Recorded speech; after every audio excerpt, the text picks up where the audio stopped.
All right, what is up, everybody? Today I will be doing a ranking video. I will be talking about the Death discography. So I will be ranking all 7 of Death's full-length albums. And it's hard to believe I haven't done this because after all my years of talking about music, I don't really think I've talked much about the Death discography.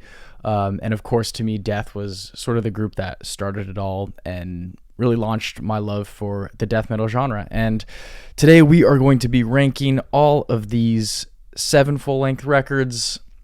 I'm going to be using the Metal Archives for track listing just because I don't have my collection up here. But without further ado, coming in at number 7, we have full-length number 5, Individual Thought Patterns from 1993.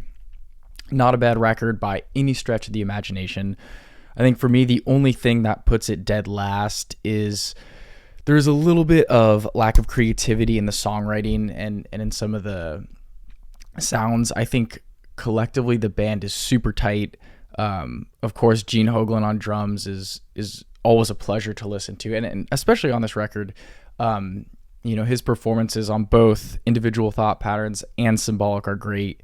And I think the band is so tight, but there's just a lot that is left to be desired in terms of the songs. I think one critique that is present about Death's whole discography, and especially this album, it kind of shoots them in the foot, is their song forms are pretty much the same throughout. You know, you have some kind of intro, verse, chorus, solo, and then you do it again. And I think that is a tried and true form. It works most of the time, but sometimes on this album it's just a little bit too repetitive. But there are some great tracks on here. Really like Trapped in a Corner, Mentally Blind, The Philosopher. And one highlight I do need to point about this album is the lead guitar work. Super great solos on here, and I think that's enough to make this album very enjoyable. I think when I go to listen to Death, this is usually the album that comes last. But there's a lot to be respected here in terms of musicality and still songwriting. You know, it's Death, so they do a good job, but I just think it becomes stale after a little while. But number 7, we have Individual Thought Patterns. Certainly not a bad album, but one of them has to come dead last. All right, now for number 6. And looking at Death's Metallum, I never realized how many demos they have. You got to scroll like half a page down. Number 6, we have the debut album Scream Bloody Gore from 1987. I love this record. I think it changed my life. It changed how I thought about music. And I think I first heard this when I was probably 13 or 14. And, this was one of the first examples of like real extreme music that I heard. I never heard vocals that were, growled, or drums that were just that relentless and like that thrash beat. And I think this is such a fun album, even though it's falling near the end of the list. And of course, when you're talking about the Death discography, you have to keep in mind that this band went through so many changes in lineup. They went through so many changes in sound and in attitude. And this is Death at their earliest, when there was nothing high IQ or nothing nuanced about it. It was just supposed to be extreme. And this is probably when death metal, at least in my opinion, this album totally blows Seven Churches out of the water in terms of like what it did for the death metal scene. So to me, this is the first death metal album, but I also don't think it was really like, I think Chuck was trying to be more extreme, but this is just like a thrash album on steroids. Tons of good hooks on here. I think the best example of that is Zombie Ritual, with that like harmonic minor riff. It's just so evil, and it's so fun. Like, I'll listen to this album just with a smile on my face. Sacrificial and Mutilation, they pioneered that just like super brutal chromatic trem riffing. Such a fun album, and I really like Chris Reiferdt's drumming. I think every Death album, the drummer is a huge highlight. But the drums just sound so big, like all the toms are drenched in reverb, and Chuck's vocals are super terrifying. He's got like the really great range. He's got like the super high shrieks, and then of course the nice low gutturals. And I think this is a really good album. But at the same time, it's clear that this band is in its infancy and still developing its sound. But I think this is probably Death at like their most extreme, their most heavy, even though, in comparison to what death metal will become, Death is certainly more of a tame band. But I mean, this album has some heavy riffs for sure, and I can't imagine how it would have sounded in 1987. I mean, that would have been awesome to hear when this first came out. But number 6, we have Death's first album, Scream Bloody Gore. All right, at number 5, this pains me a little bit, but we have Symbolic from 1995. And I think for a lot of the fan base, this might be top 3 or even number 1. And I respect that, but I do have some gripes with this album that just push it a little bit higher up on the list for me. Great songwriting. I think this is like Individual Thought Patterns improved as a whole. The band has a better, more cohesive vision for what the songs are, even though that verse AB solo AB song form's still kind of there. They develop it a lot more with like more melodic content and just better hooks in general. But sort of same complaints with Individual Thought Patterns. I just think there is a little bit left to be desired in the development of these songs. I think the riffs are really good and the build is really good, but there just could be a little bit more that was done with creativity and kind of breaking up a somewhat monotonous style. Although I love this album, and of course, once again, Gene Hoglan's absolutely crushing it on drums. He's got those really creative patterns that just think outside the box. I know he had 2 ride cymbals, like one to the right and one to the left, and he's always doing that, crazy double-handed ride patterns. So it's always really fun to listen to. I think my favorites from this album, Zero Tolerance, that drum intro is awesome. Sacred Serenity, the chorus where they say the name of the song title, there's just like this beautiful guitar melody. And that's where Death, this was pretty early on in death metal. Still, this was like 95, or maybe at the tail end of like when the first wave of death metal was on its way out. But really, really melodic, and the ability to blend the melodic elements with certain elements of traditional death metal. I think by this point, the band really wanted to distance themselves from that style. But they still have the harsh vocals. There's just not much like chromatic riffs or anything like that. But I think it's still a very solid album. Super impressive songwriting, and of course, Crystal Mountain. Crystal Mountain is an absolute classic. And just great musicality all around on the solos. I think, is his name Bobby Colby? Yeah, the second guitarist on here. Both him and Chuck trade some really awesome solos. So I think good work on the whole band all around. Okay. We are at, what are we at, number 4? Number 4 is Death's third album, Spiritual Healing, from 1990.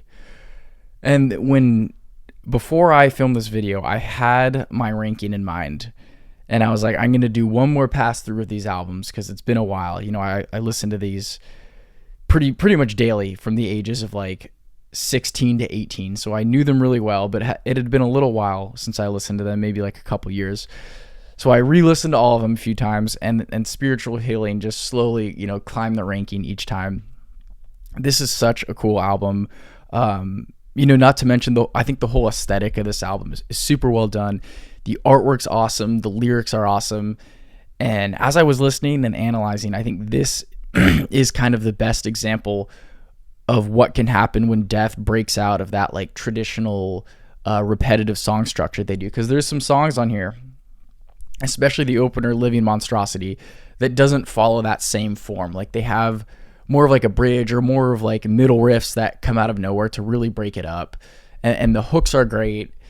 And I was never really a fan of Death lyrics, especially as I got a little older. Like to me, they just seemed maybe a little pretentious and uninspired, with the exception of this album. I think the lyrics on Spiritual Healing are so fun. They're kind of funny at times, but also they contribute a lot to the song. Another great example is Living Monstrosity. Like there's some lyrics in there, born without eyes, hands, and half a brain, being born addicted to cocaine.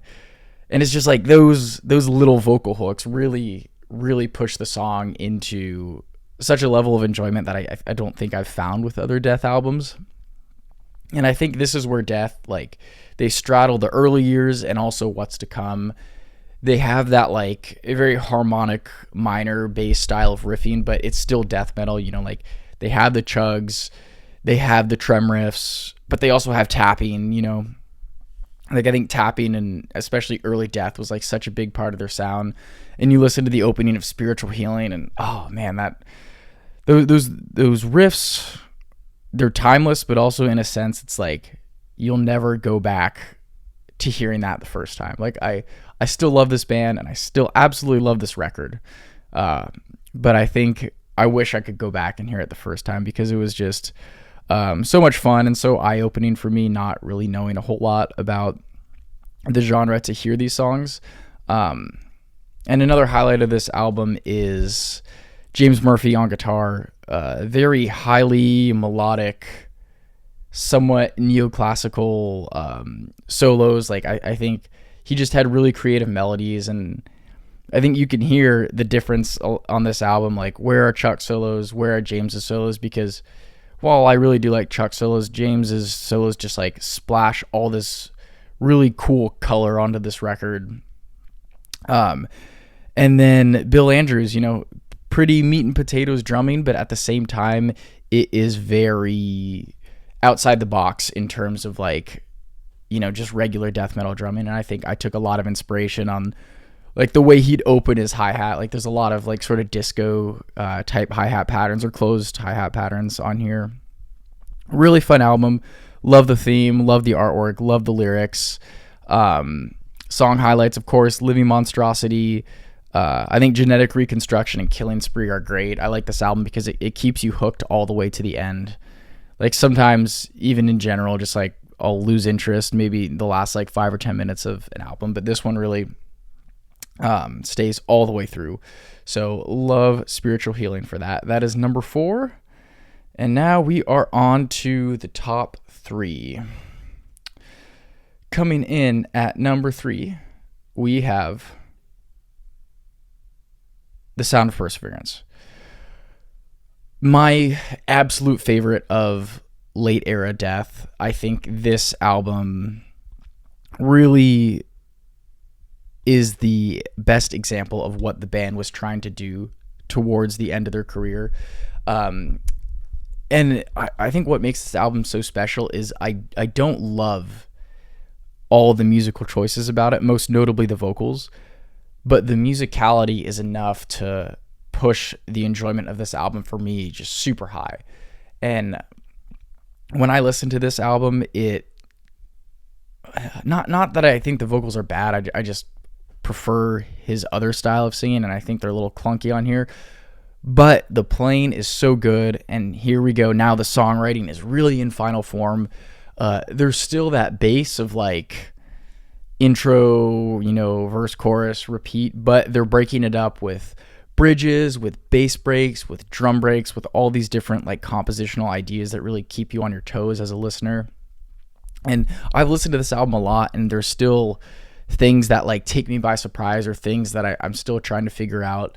Out of all the drummers Death had, I think Richard Christie on this album was possibly the most special, with the exception of one more we will be getting to. But man, his drumming was just so bizarre in the best way. And when you compare him to someone like Gene Hoglan, it was like Gene is an excellent, great drummer, but he's doing things that like that makes sense. Not that they're predictable, they're outside the box, but at the same time, it's like, oh, okay, I can see his vision there. Richard Christie is like, what did I just hear? I remember trying to learn some of these songs on drums, and like the double bass patterns didn't make sense. Like he's choking splashes at like weird times, that he's like hitting these cymbals in these really bizarre fashions that I haven't really heard repeated in other drummers. And I think that's such a highlight of this album.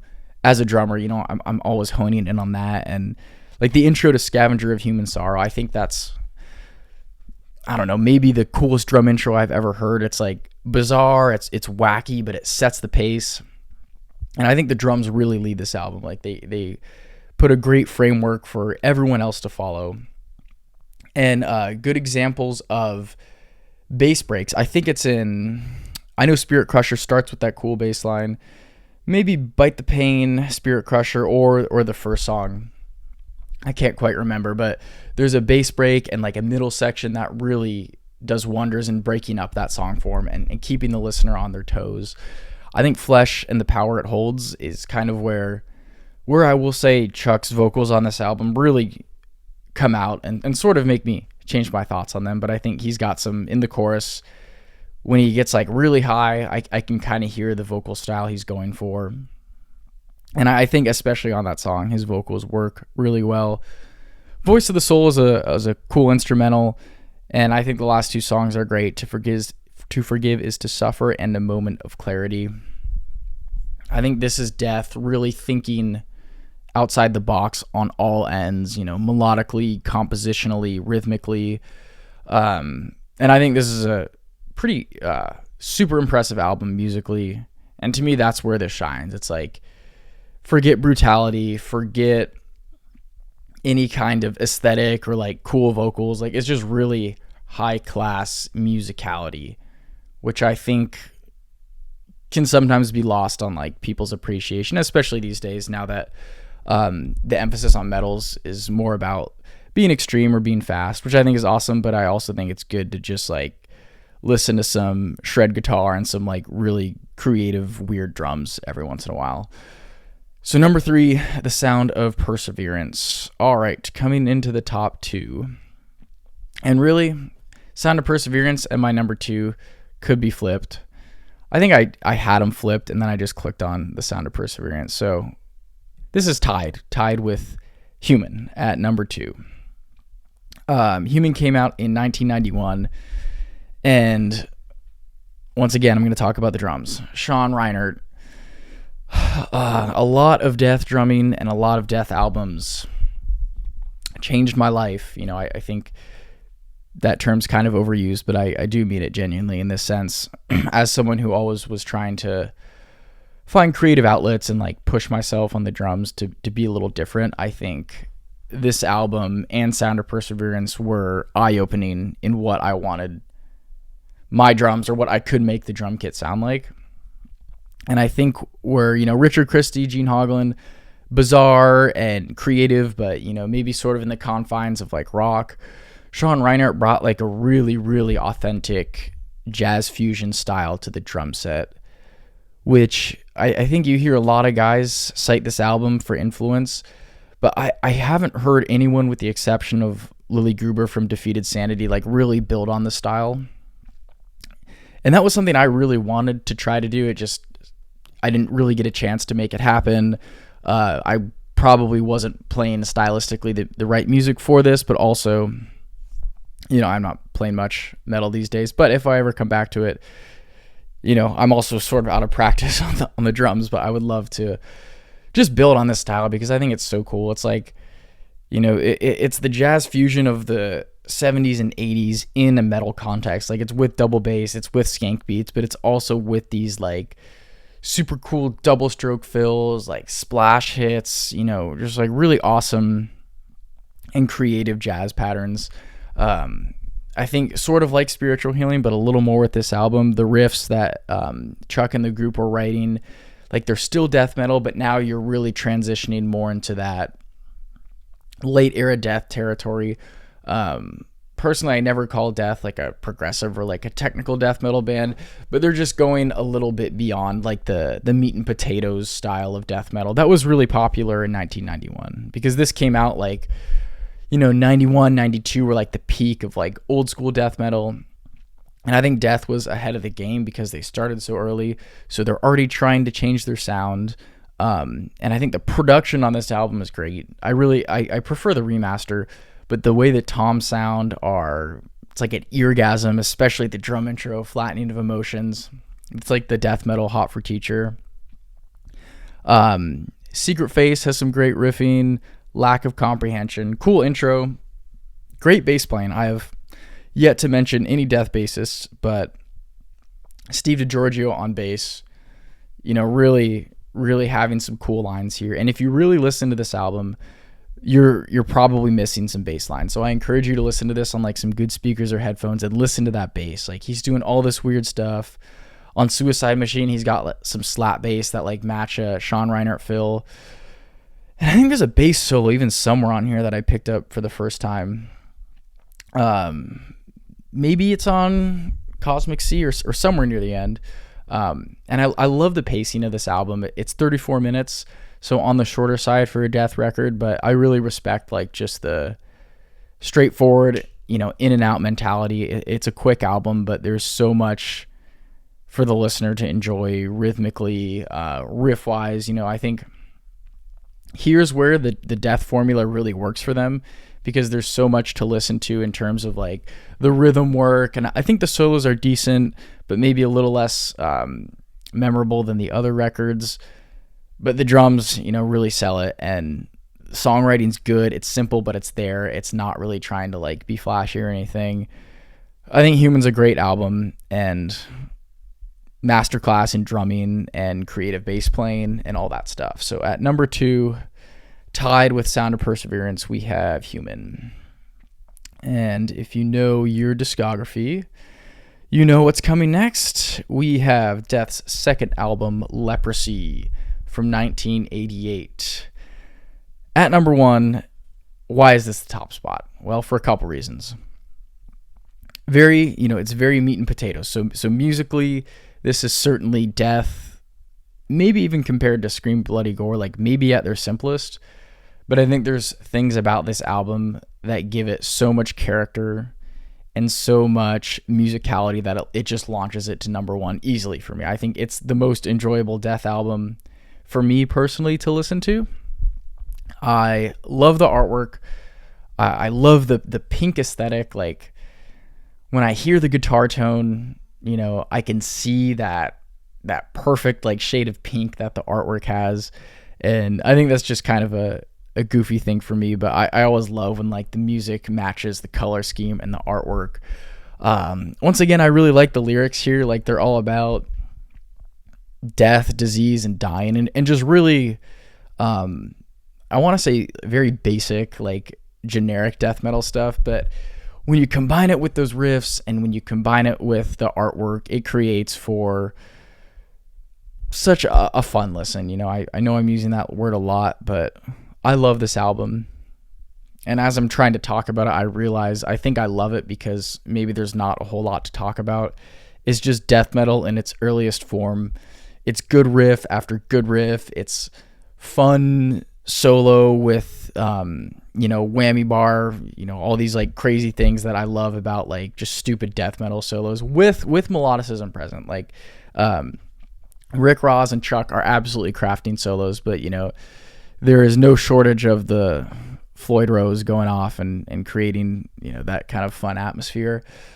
My favorite song on here is Born Dead. The way that intro riff starts into just like those galloping drums, and I think the snare is like there's like triggers on the foot and snare, which is weird for the time, but the snare's so obnoxiously loud on this mix, and I love it. It's just in your face. And I think part of why I love this album so much, I do think it's a great album, but I'm certainly going to give it some points for nostalgia. This was my jam 10 plus years ago when I first got into death metal. This is what made me want to play death metal. This is what made me want to write chromatic drum riffs that if I heard now, I'm sure I'd probably cringe, but I think there's something so special about an album that can launch you into a love of the genre. And to me, this is a perfect album, which can be kind of strange to say when you compare it to some of their other works where I think they are much more advanced musicians towards the end of their career. But on Leprosy, it's like, it's not about that. This is just about making brutal music in a really simple way for the time that just still delivers on like heaviness. It delivers on songwriting. Great hooks. Pull the Plug is an excellent example of that. And yeah, while Scream Bloody Gore like started the genre, I think this really like set the blueprint for what a death metal record is. This is what it should sound like. This is what it should look like.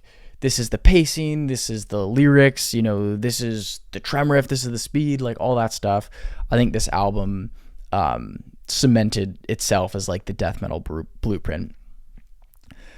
So that is why Leprosy is my number one pick. And that brings us to the end. Death's a great band with a lot to be offered in terms of variety. I know as metal has gotten more extreme and like there's more of an emphasis on like slam and brutal death metal, it's like trendy to like hate this group now. But I'll always love Death. Like I think, 5-10 years ago, like if you like death metal, this was your portal in. And now there's like, kids who just like get into slam and stuff, which is cool. But I think like this is your best bet to get into death metal. Like it allows you to get an understanding of the genre, and it's also just a great enjoyable group with like a lot to offer. But anyway, that is the Death discography, and that's all I got.